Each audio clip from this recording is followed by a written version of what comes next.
I don't like Elon Musk. I'm going to say it 50,000 times. I don't like him. I don't like that he going out there and he firing people. I think that he's a crook because somehow the rest of us can't sit around and get whatever federal contracts we want. The rest of us can't sit around and get law enforcement and get them somehow ordained as federal law enforcement to protect him. The rest of us can't get our dealerships protected by the federal government. That is somebody that is operating above the law.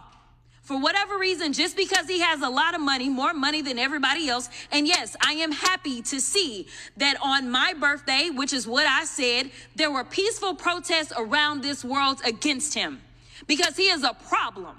And so you never should have somebody that is sitting that high and is going to sit up here and threaten a sitting member of Congress when she knew good and well, if she watched the entire thing, that I specifically told protesters to make sure you consult with lawyers, just like I've told protesters over and over and over in the history of me advising people to go out and exercise their constitutional right.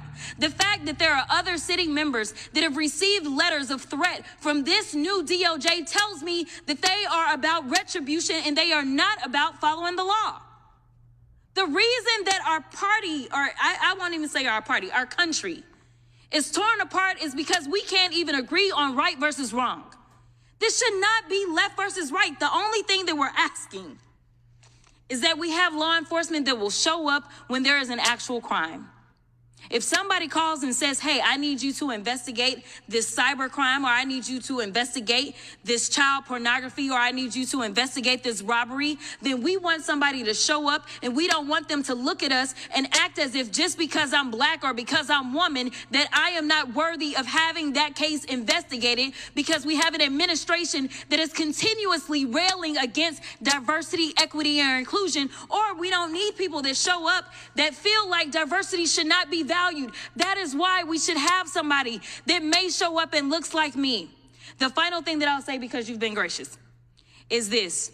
When I first became a public defender, I had no criminal defense experience. And I walked in and I told my boss, Charlie, I said, listen, you should hire me. He said, why? I said, because I'm black. Charlie looked at me like I was crazy. And I said, let me tell you something. When I walk in, I'm going to walk in with a level of rapport and understanding then maybe some of my other colleagues will not. Charlie offered me my job, and I worked my butt off, and I worked really, really hard for all of my clients, not just those that look like me, and that is what it looks like to serve. Thank you.